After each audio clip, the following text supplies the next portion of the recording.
adalah modus operandi untuk mengkriminalisasi dengan menyelipkan atau bahasa kami menyelundupkan pasal-pasal yang tidak relevan dengan dugaan tindak pidana yang sedang diselidiki. Agar apa? Targetnya nanti bisa menahan orang yang nanti akan ditetapkan sebagai tersangka. Ini yang kalau pasal 32 itu mengatur tentang larangan mengubah, menambah, mengurangi, melakukan transmisi, merusak, menghilangkan, memindahkan atau menyembunyikan informasi elektronik dan atau dokumen elektronik milik orang lain atau milik publik. Tindakan tersebut dilakukan. Jadi kalau tadi membuat seolah itu otentik, kalau sekarang menyimpan, menghilangkan, ya kan? Lalu kemudian ancaman hukumannya berapa? 8 tahun ini ya? 8 tahun ya. Oke, jadi selain itu dikenakan juga pasal 27 ya?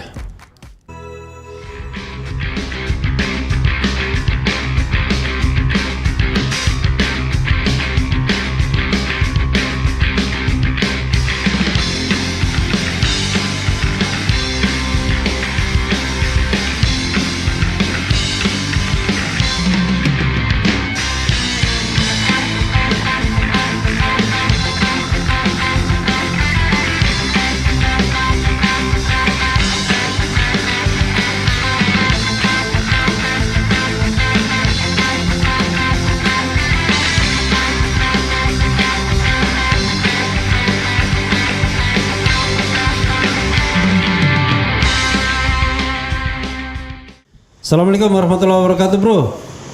Waalaikumsalam warahmatullahi wabarakatuh, Bang. Sehat.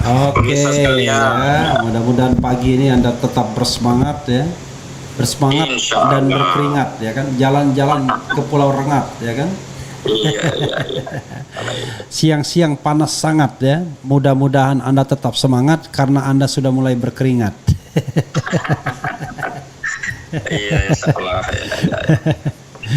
Ya, saudara sekalian, saya ingin pertanyaan pertama adalah sebelum bilang serendah-rendahnya, sehina-hinanya, saya ingin Anda melakukan klarifikasi dulu terhadap pemanggilan-pemanggilan yang sudah beredar di media sosial ya, terutama kepada Rizal Fadila. Kita tahu Rizal Fadila ini ternyata tokoh yang tidak dilaporkan oleh Jokowi, tapi dia dipanggil sebagai saksi untuk 2 kasus sekaligus. Kasus pertama hari ini itu kasus pelaporan oleh Egy Sujana dan teman-teman soal ijazah palsu atau dokumen palsu ya, penggunaan dokumen palsu. Kemudian yang kedua tanggal 8 yang saya lihat juga di media sosial beredar itu untuk diperiksa sebagai saksi dalam pelaporan Jokowi. Jadi Jokowi ini cepat sekali berprosesnya ya, sudah memanggil saksi-saksi. Dan saya juga mendengar bahwa ada media YouTube ya, media sosial yang dipanggil juga terkait dengan pelaporan Jokowi itu. Komentar Anda? Ya, saya ingin berkomentar mempersoalkan ya kinerja institusi penegak hukum kita ya. Dalam hal ini Polri, karena institusi Polri hari ini telah mendemonstrasikan suatu tindakan yang tak layak itu dipamerkan kepada publik. Ini apa yang disebut dengan tebang pilih atau pilih tebang, yang ini tidak sejalan dengan asas hukum equality before the law. Harusnya segala warga negara itu berkesamaan kedudukannya di muka hukum, sehingga setiap tindakan dalam proses hukum itu harus seimbang. Maksud kami adalah begini, laporan terkait dugaan 263 berkaitan dengan pemalsuan dokumen berupa ijazah palsu yang dilaporkan ke Bareskrim Mabes Polri itu sampai hari ini belum diterbitkan LP. Memang benar hari ini sudah ada pemanggilan kepada sejumlah pihak untuk dimintai klarifikasinya, misalkan Rizal Fadila, Medi Juniarto, ada Rustam Effendi hari ini dipanggil di Bareskrim. Namun pemanggilan itu bukan dalam konteks pro justisia dalam kerangka melakukan penyelidikan, tetapi hanya melakukan klarifikasi berkaitan dengan adanya laporan informasi. Artinya laporan-laporan terkait ijazah palsu Joko Widodo ini baru masuk kategori DUMAS atau pengaduan masyarakat yang tindak lanjutnya oleh Mabes Polri hanya ditindaklanjuti dengan membuat laporan informasi. Ujung daripada laporan informasi ini nanti setelah mereka lakukan kajian hanya memberikan rekomendasi kepada penyidik untuk diterbitkan LP atau laporan polisi. Ini berbeda jauh dengan laporan yang disampaikan oleh saudara Joko Widodo. Jadi laporan saudara Joko Widodo 30 April yang lalu langsung diterbitkan LP dan langsung melakukan pemanggilan. Meskipun pemanggilan itu baru sebatas undangan klarifikasi, tapi jelas di dalam undangan klarifikasi yang disampaikan kepada klien kami, Rizal Fadila, itu rujukannya jelas adanya LP yang diterbitkan di 30 April 2025 lalu di Polda Metro Jaya. Dan kita tahu Joko Widodo kan di 30 April itu datang langsung ke Polda Metro Jaya dan membuat laporan luar biasa. Dan langsung diperiksa juga kalau tidak salah dengan 35 pertanyaan katanya. Langsung diperiksa dan klaimnya sudah menunjukkan ijazahnya. 5 Mei ditindaklanjuti dengan pemanggilan dan 8 Mei ini akan ada proses undangan klarifikasi. Jadi tidak seimbangnya di situ ya. Dan yang kedua memang saya konfirmasi selain Bung Rizal Fadila klien kami juga ada satu media YouTube yang ikut dipanggil, yakni media YouTube Sentana kalau tidak salah ya. Dan itu berkaitan dengan peristiwa di tanggal 26 Maret 2025 yang dikeluhkan oleh saudara Joko Widodo, tapi kita belum tahu apa sih materi muatannya dan sejumlah pasal-pasal yang kita khawatirkan tadinya akan digunakan untuk mengkriminalisasi itu ternyata benar dipakai, yakni pasal 35 dan 32 Undang-Undang ITE. Ya sebenarnya tidak ada relevansinya dengan kasus ijazah palsu kalau benar itu dianggap mencemarkan dan sebuah fitnah bagi saudara Joko Widodo. Sebagaimana kita ketahui selama ini kan keluhan saudara Joko Widodo adalah dia merasa tercemar dan difitnah. Begitu untuk awalan. Oke, kalau bisa disebutkan pasal 35 itu ya, saya bacakan ya. Pasal 35 Undang-Undang nomor 11 tahun 2008 tentang informasi dan transaksi elektronik. Ini nggak berubah ya pasal 35 ini ya?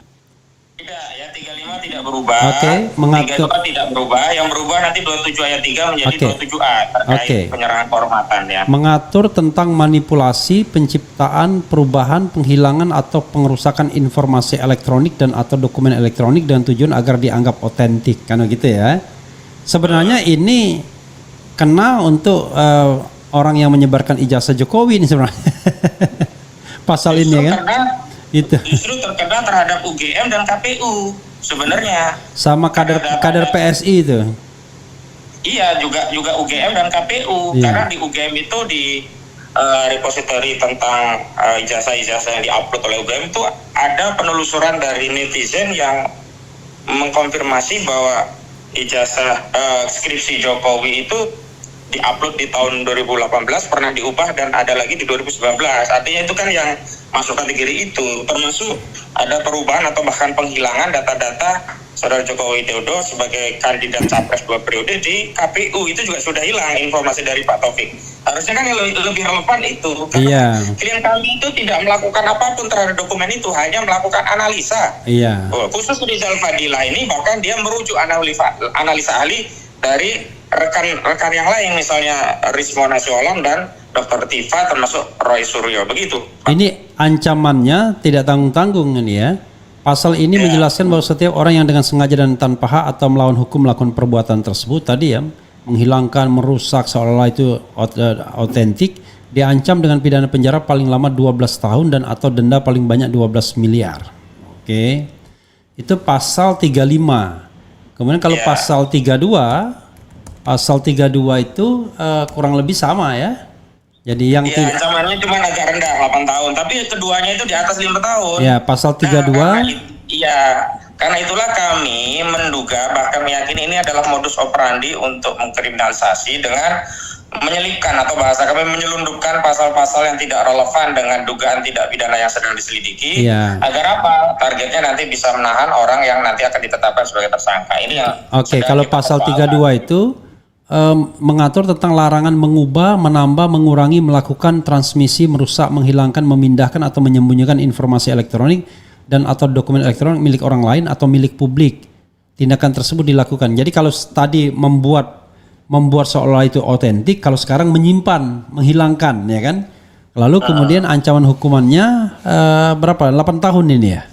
8 tahun ya. Oke, jadi selain itu dikenakan juga pasal 27 ya?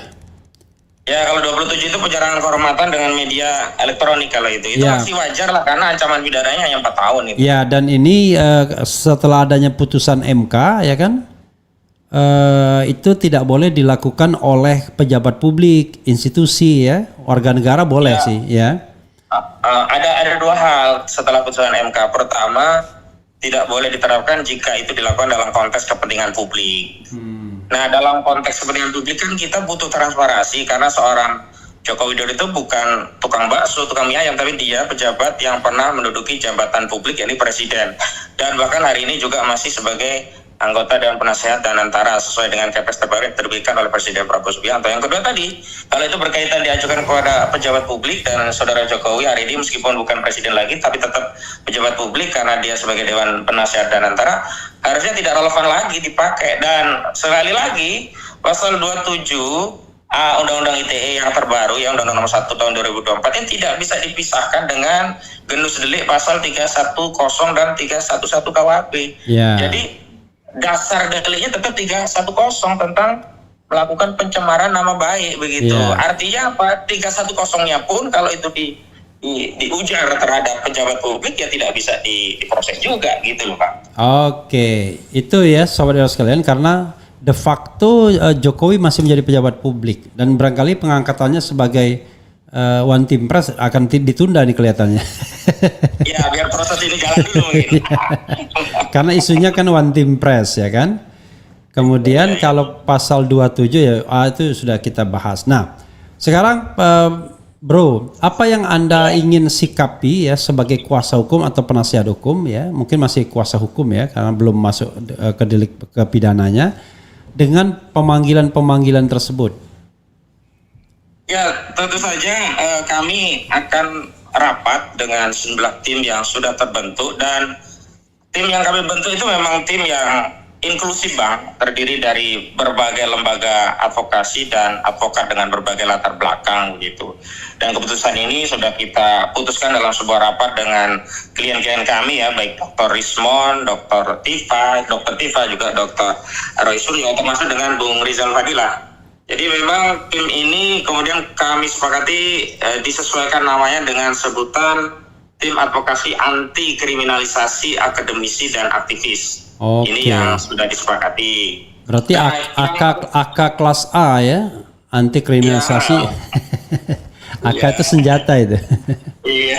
Ya, Itu oke. yang disepakati kemarin karena kita cepat merespon dengan membuat rapat. Yang kedua memang seluruh tim advokasi yang sudah ada ini akan dikoordinir menjadi satu dalam tim ini, dan tidak menutup akan masuk, misalnya akan masuk nanti juga dari PBHI, LBH Jakarta juga ya LBHI, dan itu akan dikoordinasi oleh Pak Abraham Samad yang memang concern juga untuk ikut mengadvokasi kasus ini, karena memang klien kami ini ya, pejuang-pejuang kita ini tidak sedang melakukan satu tindakan kriminal atau kejahatan, tapi sedang menyampaikan pendapat berdasarkan kepakaran atau keilmuan yang mereka kuasai dan bisa mereka pertanggungjawabkan. Dan kalau harus dituntut pertanggungjawaban, ya pertanggungjawabannya pertanggungjawaban akademis, pertanggungjawaban ilmiah, bukan pertanggungjawaban pidana begitu. Ini yang kami persoalkan begitu. Itu yang pertama kami konfirmasi kepada seluruh pemirsa RH Channel dan yang lainnya. Yang kedua, tentu kami akan berunding, bermusyawarah untuk menentukan sikap terhadap apa yang dilakukan oleh Barreskrim Mabes Polri yang mengambil tindakan yang menurut kami tidak memadai. Sementara pada saat yang sama Polda Metro Jaya sudah gerak cepat untuk menindaklanjuti laporan dari saudara Jokowi dengan menerbitkan LP, yang itu jelas kalau sudah LP itu adalah tindakan yang sifatnya pro justisia, sehingga tidak bisa dihentikan begitu saja, berbeda dengan Dumas yang bisa saja itu ujungnya hanya ditaruh di keranjang sampah, atau paling banter itu rekomendasinya adalah agar penyidik menerbitkan LP terhadap pengaduan masyarakat atau laporan informasi tersebut. Ini yang akan kami rapatkan tentang langkah selanjutnya seperti apa, dan insya Allah nanti akan kami kabarkan langkah-langkah lanjutannya. Bro, tapi yang jelas, yang jelas apa? Silakan. Yang jelas kemarin ada satu hal yang kami sepakati, bahwa karena kasus ini sudah masuk pro justisia, baik sebagai pelapor ataupun terlapor, maka seluruh ijazah saudara Joko Widodo itu harus disita oleh penyidik. Tidak boleh setelah lapor hanya diperlihatkan kemudian ijazah itu bisa dibawa kemana-mana. Ini kaitannya kekhawatiran kita akan ada perubahan atau tindakan-tindakan yang melakukan penyesuaian terhadap barang bukti yang ada gitu loh. Harusnya kalau kemarin itu benar sudah diperlihatkan kepada penyidik, penyidik harus segera menyita. Itu bagian dari barang bukti agar tidak ada yang mengotak-atik barang bukti itu. Gitu. Itu yang sedang kami tuntut agar penyidik baik atas laporan saudara Jokowi atau pengaduan yang sudah diajukan karena ada dugaan tidak pidana 263 tentang pemalsuan dokumen, maka seluruh ijazah saudara Joko Widodo demi hukum harus dilakukan penyitaan dalam kerangka sebagai barang bukti. Begitu, Bang. Oke. Kita lompat masalah kedua ya, yaitu soal pernyataan terakhir Jokowi yang mengatakan saya dihina sehina-hinanya, direndahkan serendah-rendahnya ya. Kalau saya sih punya pendapat juga ya sebagai jurnalis yang juga pengamat ya, citizen jurnalis dan yang juga pengamat. Tetapi saya ingin tanya pendapat dari Bro Hosinuddin mengenai pernyataan ini. Silakan. Baik, kami justru bertanya di mana ya frasa yang bisa dikaitkan dengan menghina sehina-hinanya atau merendahkan serendah-rendahnya dalam konteks kritik akademik yang disampaikan oleh klien kami. Baik itu oleh Rizal Fadila, Rizman Hasiholan, Roy Suryo, termasuk Dr. Tifa. Kami perlu sampaikan bahwa yang disampaikan itu adalah dalam konteks menjelaskan kepada publik ada problem terhadap ijazah dan skripsi saudara Joko Widodo. Nah, satu hal yang sama terjadi pada dua dokumen ini mengenai font Times New Roman yang itu sebenarnya menurut klien kami dalam peristiwa di penerbitan ijazah tahun 85 itu belum dikenal Times font New Roman itu Times New Roman, dan itu ternyata menurut penelitian dari klien kami apa yang ada di ijazah termasuk lembar skripsi saudara Jokowi itu identik Times New Roman. Itu. Yang kedua, ijazah lembar pengesahannya itu tidak ditandatangani secara lengkap oleh otoritas yang berwenang. Itu juga persoalan yang menjadi kritik. Nah, ketiga, klien kami juga mempersoalkan nama-nama otoritas yang berubah-ubah baik di ijazah maupun terutama di skripsi. Misalkan nama yang disebut sebagai Ahmad Sumitro itu berubah menjadi Soemitro. Kemudian ada nama yang diakui sebagai dosen pembimbing Kasmujo, ternyata di lembar skripsi justru tidak ada. Termasuk hal-hal yang berkaitan dengan fakultas kehutanan yang didalihkan atau diklaim sebagai tempat kampusnya saudara Jokowi yang dulu sampai hari ini tidak ada yang namanya jurusan teknologi kayu. Nah, ini adalah satu ungkapan yang ada basis datanya, dan data itu bahkan data primer untuk skripsi ya, karena diberikan langsung oleh otoritas UGM, bahkan diizinkan untuk difoto. Nah, dasar itulah kemudian dianalisa.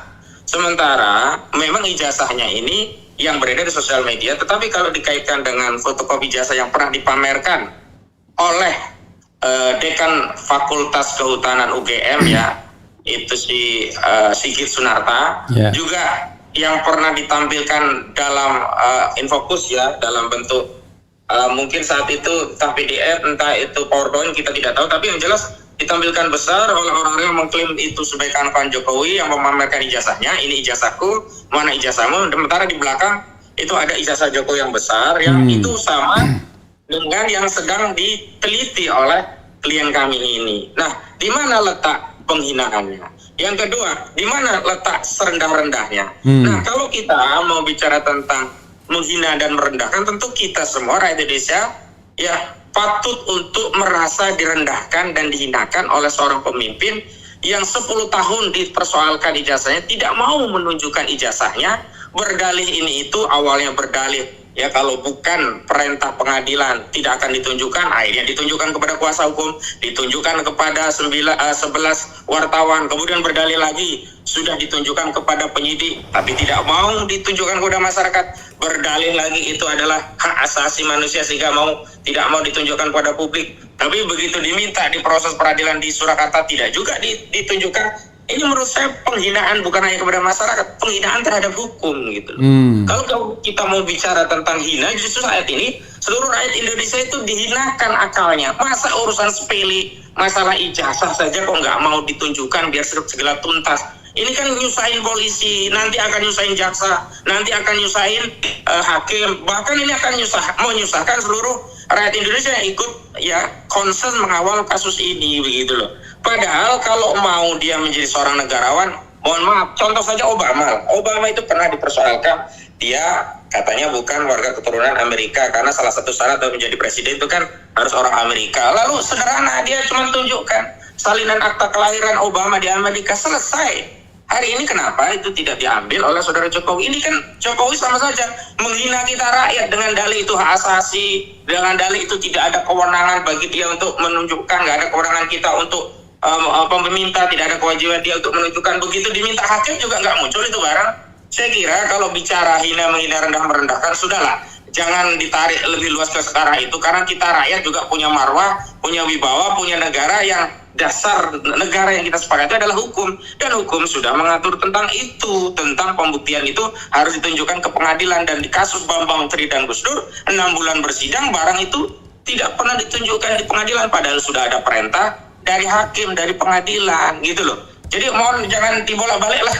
Nah, adapun tentang narasi ingin menyatukan, kita sedang banyak masalah, ayo kita bersatu. Setuju kami tim kuasa hukum, ayo Indonesia kita masyarakat bersatu. Karena itu agar persoalan ini tidak berbelit-belit, ya sudah tunjukkan saja ijazah aslinya, kita bersatu, kita menghadapi masalah yang lebih besar. Jangan hanya ngurusi ijazah saudara Joko Widodo ini gitu loh. Jadi mohon maaf, jangan dibolak-balik ya. Saya sampaikan kepada saudara Jokowi, jangan membolak-balik fakta dan realita, jangan membangun narasi yang tidak sesuai dengan realitas atau kesunyatan atau keadaan yang ada di tengah-tengah kita. Begitu Bang Refli. Iya, tetapi bagaimanapun kan ada faktor lain yang barangkali akan Anda lihat ya dalam proses ini, yaitu sejauh mana independensi aparat penegak hukum di era pemerintahan baru. Saya sengaja underline di era pemerintahan baru ini. Kalau di era dulu ya wajarlah kalau dia presidennya. Tapi di era pemerintahan baru ini, Anda melihat ada nggak perbedaan perlakuan ya sikap terhadap dalam menangani kasus seperti ini, walaupun Anda tadi sudah mengatakan kok agak beda, tetapi barangkali ada yang lebih signifikan atau ada yang sudah berubah, atau Anda ingin mengeluh kepada pemerintahan Presiden Prabowo yang justru nyinggung ijazah juga, tetapi dalam rangka sepertinya membela kesono juga gitu, dan kesannya dia apa ya, walaupun main-main tapi seperti mempersoalkan orang-orang yang sedang mempersoalkan ijazah. Silakan. Iya, sebenarnya saya ingin memberikan penegasan bahwa era Pak Prabowo ini ya polisi sudah berubah, penegakan hukum sudah mengikuti rule of law, tidak ada lagi kriminalisasi, kebebasan berpendapat, apalagi berpendapat sesuai dengan kapasitas keilmuan itu dijamin sesuai dengan apa yang dijamin dalam konstitusi. Tapi melalui undangan klarifikasi yang disampaikan ke klien kami, Bung Rizal Fadila, mohon maaf, jadi kami dengan sangat berat hati ingin menyatakan bahwa institusi kepolisian hari ini tidak ada bedanya dengan era saat Jokowi berkuasa. Dibuktikan dengan apa? Tadi kembali kepada persoalan yang dikeluhkan oleh saudara Jokowi. Oke lah, kalau dia merasa dihinakan sehina-hinanya, direndahkan serendah-rendahnya. Ini kan masuknya pasalnya pencemaran dan fitnah. Yeah. Pasal pencemaran dan fitnah itu 310 dan 311. Ya sudah, itu saja yang diproses dalam penegakan hukum. Kenapa kok diselundupkan ada pasal 35, ada pasal 32? Ini kan modus operandi yang sama di era Jokowi. Selalu kalau aktivis ya dianggap mencemarkan, pasti dijatuhkan dengan pasal yang bisa untuk dijadikan dasar oleh penyidik untuk menahan. Kalau dulu yang jadi langganan pasalnya ada kabar bohong, pasal 14 ayat 1 dan 2 Undang-Undang Nomor 1 tahun 1946. Karena pasal itu sudah dibatalkan oleh Mahkamah Konstitusi, hari ini mencari celah yang lain, makanya dikait-kaitkan dengan pasal 32, pasal 35. Enggak relevan, sudahlah kita akhirilah kriminalisasi.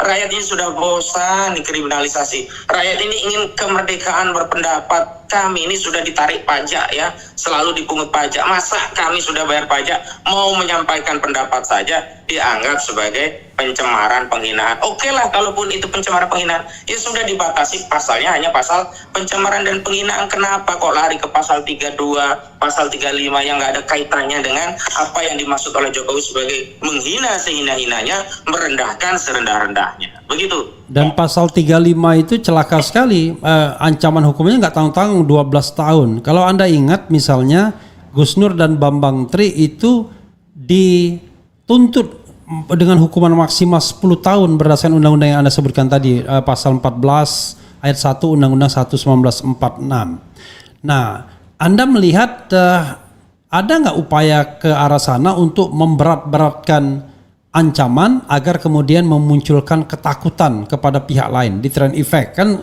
model pemerintahan yang lalu seperti itu kan, dengan ngambil Bambang Tri dan Gus Nur lalu kemudian diancam dengan 10 tahun, dituntut 10 tahun, divonis 6 tahun dan akhirnya 4 tahun. Itu soal lain. Silakan. Iya, tadi saya sudah keluhkan. Saya sebenarnya ingin menyatakan bahwa eranya Pak Prabowo itu sudah berbeda dengan eranya Pak Jokowi dulu gitu. Tapi dengan pemanggilan undangan klarifikasi ini, mohon maaf, akhirnya saya dengan berat hati ingin menyatakan bahwa era hari ini tidak ada bedanya dengan era Jokowi. Itu satu. Yang kedua, memang ini akan bahaya, bisa jadi nanti diancamnya maksimum 12 tahun penjara, dan pesan untuk menakut-nakuti itu jelas tegas ada. Pertama, mengaitkan pasal yang tidak ada relevansinya dengan pencemaran dan fitnah, tapi diselundupkan masuk menjadi bagian proses dalam penyelidikan. Kedua, pasal yang diambil nggak kaleng-kaleng, kalau dulu cuma ancamannya 10 tahun, ini 12 tahun. Tapi saya mau ingatkan begini, sebagai bangsa yang bermartabat ya, kalau benar motifnya adalah untuk menakut-nakuti, mengancam, membungkam, kita ambil presiden saja. Setelah Gus Dur dan Bambang Tri divonis 6 tahun, kemudian dikurangi menjadi 4 tahun di pengadilan tinggi dan dikuatkan oleh Mahkamah Agung, apakah kritik terhadap masalah ijazah ini berhenti? Apakah manusia kemudian orang-orang takut? Kan enggak. Justru muncul seorang Rizwan Hasiholan Sianipar. Bahkan kritiknya tidak lagi berdasarkan penelusuran, wawancara, analisa yang sifatnya tidak berbasic ilmu, tapi berdasarkan penelusuran fakta seperti yang disampaikan oleh Bambang Tri. Hari ini Rizwan Hasiholan Sianipar itu ahli forensik digital yang paham betul tentang huruf-huruf, angka-angka, dimensi daripada huruf, angka, termasuk juga kertas dan sebagainya, karena dia ahli forensik digital.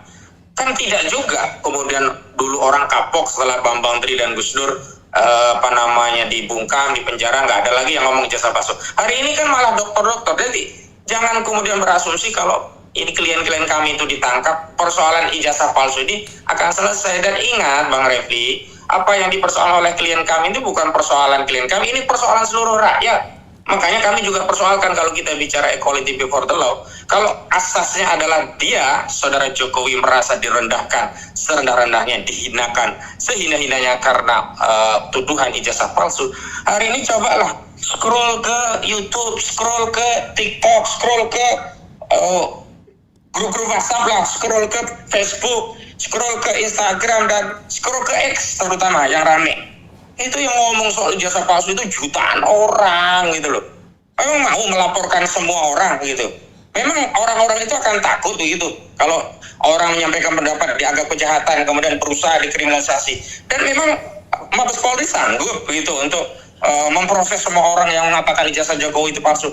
Harusnya kalau ada penyelesaian pertama dan itu diambil oleh saudara Jokowi, maka itu lebih cepat untuk menuntaskan masalah ini. Dan sesuai dengan narasi yang disampaikan oleh saudara Jokowi, kita lebih baik memikirkan hal-hal yang lebih penting ya. Ada ancaman global, kita butuh bersatu, ada perang dagang, ada perang yang benar-benar perang Ukraina dengan Rusia, ada masalah Palestina Gaza dan seterusnya. Oke, kita ikuti narasi itu, tapi kok antara narasi dengan sikap dan tindakan kok nggak nyambung. Masa mantan presiden digituin aja bikin laporan polisi, memalukan menurut saya, begitu Bang Refli. Iya, kan Anda ngomong itu seolah-olah ijazah aslinya ada kan, ijazah yang bisa ditunjukkan ada. Tapi kalau memang tidak ada kan pasti memang akhirnya ya memang muter bulat kata Dr. Tifa kan. Gimana? Nah justru itu yang yang membuat masyarakat semakin yakin ijazah asli itu kagak ada, Bang Refli gitu loh. Itu yang harusnya oleh saudara Jokowi ditenteramkan, diyakinkan bahwa ijazahnya ada. Caranya apa? Sederhana, tunjukkan saja kan selesai. Nanti mungkin bisa jadi Risbon dan sebagainya akan mengakui kesalahan, karena seorang ilmuwan, peneliti itu boleh salah, hanya nggak boleh bohong gitu loh. Karena tidak semua hasil penelitian itu benar. Tapi karena jawaban, sikap, dan tindakan yang dilakukan oleh saudara Jokowi justru kontradiktif dengan praduga-praduga yang ada, ya akhirnya semakin meyakinkan praduga publik bahwa ijazah saudara Jokowi itu palsu, begitu. Oke, ada satu bagian akhir yang penting ya, mengenai kode-kode ya, RS, T, ES, dan kemudian K. Orang menduga bahwa RS itu pasti Roy Suryo, RS satunya lagi Rismon Sianipar, T itu Tifauza Tiasuma ya. Kemudian ES orang menduganya Egy Sujana, T orang menduganya K Kurnia. Nah, yang ingin saya tanyakan adalah, kalau sependek pengetahuan saya, bukannya Kurnia itu kuasa hukum atau penasihat hukum dari tim ini. Kemudian saya tidak tahu dengan Egy Sujana, tetapi yang ingin saya tanyakan adalah, apakah bisa seorang advokat yang sedang membela ya kliennya kemudian juga ikut dilaporkan begitu? Silakan. Ini kan pasal 16 Undang-Undang Advokat 18/2003 itu tegas, seorang advokat yang beritikat baik membela kliennya itu terbebas ya dari risiko hukum baik perdana maupun perdata, baik dia bertindak di dalam maupun di luar pengadilan. Makanya kami tidak mau berpraduga bahwa itu Egy Sujana, bahwa itu Kurnia, tidak, karena sepanjang belum ada rilis resmi atau panggilan resmi, kami tidak mau berpraduga. Bisa saja mereka salah menyampaikan atau itu orang lain begitu. Itu yang pertama. Yang kedua, kami juga tidak mau mempersiapkan diri untuk menjadi pihak yang dipersoalkan, karena tim kami ini memiliki imunitas. Karena Kurnia, kemarin kami konferensi pers sudah kami sampaikan bahwa tim kami ini terlindungi secara hukum itu karena dua alasan. Pertama, profesinya sebagai advokat yang dilindungi oleh undang-undang advokat. Yang kedua, secara faktual memang sedang menjalankan profesi karena mendapatkan surat kuasa dari klien kami untuk melakukan pendampingan hukum. Jadi nggak ada gitu. Makanya kami nggak mau terpancing memberikan klarifikasi terkait itu ya di tim kami ya. Adapun untuk Bung Egy Sujana, kami tidak tahu apakah sudah memberikan tanggapan langsung terkait itu, karena memang kami tidak mendapatkan kuasa Bung Egy Sujana, dan Bung Egy Sujana di dalam tim yang kami bentuk itu belum masuk. Hanya memang klien kami ini juga memberikan kuasa kepada TPUA, karena komitmen yang sebelumnya kami sepakati dengan klien ini bahwa seluruh pihak yang ingin membantu diperbolehkan untuk memberikan bantuannya. Jadi ketika memberikan kuasa kepada kami, tidak menutup kemungkinan ya dia memberikan kuasa ke tempat lainnya. Dan klien kami sudah lapor kami bahwa selain kepada kami yang tanggal 30 April 2025 lalu dideklarasikan di Gedung Coa. Nah, sudah ada juga di tanggal kalau nggak salah 3 atau 4 Mei itu diberikan juga kuasa kepada TPUA yang dipimpin oleh Bang Egy Sujana. Begitu, Bang Refli. Kalau boleh tahu ya, ini katanya kan dipimpin oleh Abraham Samad ya, tim ini ya yang Anda masuk di dalamnya. Itu siapa aja tokoh-tokoh yang terlibat yang barangkali bisa Anda mention namanya? Selain Abraham Samad. Ada Bang Samsud Jalil, ada dari tim PDI ya, tim Pembela Demokrasi Indonesia, Bang Celestinus, Petrus Celestinus. Bang Petrus Celestinus dan timnya kemarin juga banyak.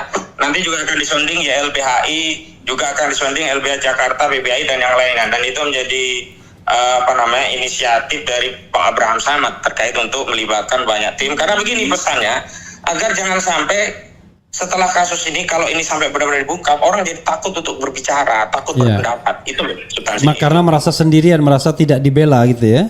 Iya, dan juga kenapa kami buka semua agar tim ini inklusif ya, tidak hanya bisa dikatakan itu kan kelompoknya Fauzinuddin saja, kelompoknya Egy Sujana saja, enggak, agar tim ini memang inklusif. Dan ini kami adopsi dari pembelaan kami yang sebelumnya kami lakukan terhadap Pak Muhammad Saididu di kasus Fik 2. Kan saat itu ada tim dari LBH AP Muhammadiyah, dari LBH Jakarta, ada YLBHI, ada BBHI, termasuk dari kami juga masuk ke situ.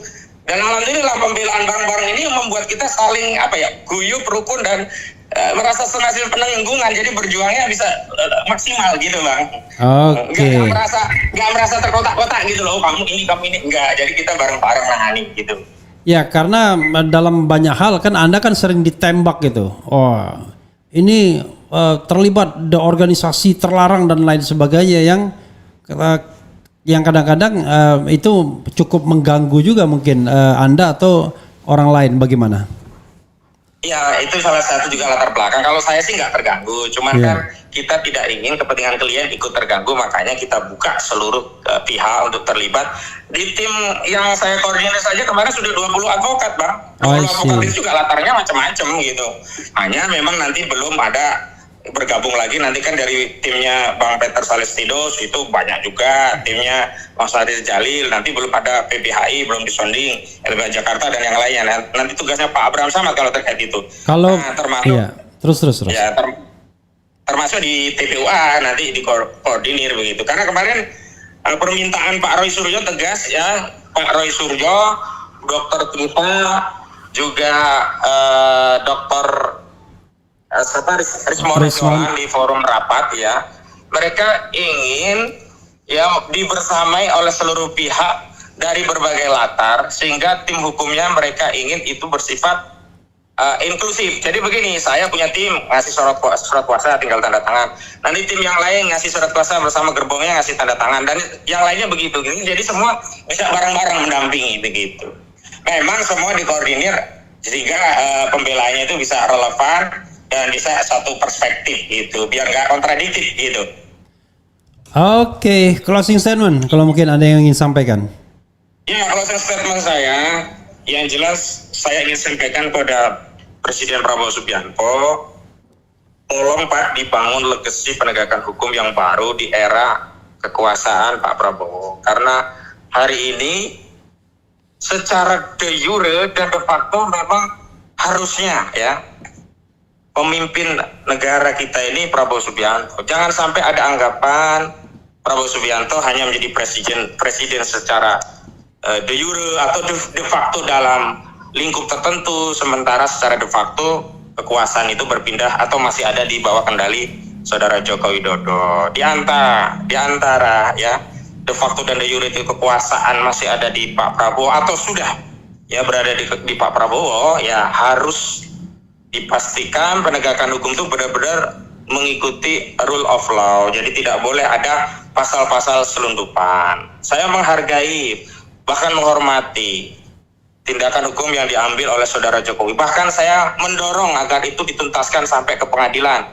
Jangan dicabut di tengah jalan. Tapi ya jelas, pasal-pasal yang digunakan adalah pasal-pasal yang relevan. Kalau dia merasa direndahkan, merasa dicemar, difitnah, sebagaimana dia sudah katakan berkali-kali lewat media, ya pasal-pasal yang relevan itu ya hanya 310 KUHP dan 311 KUHP.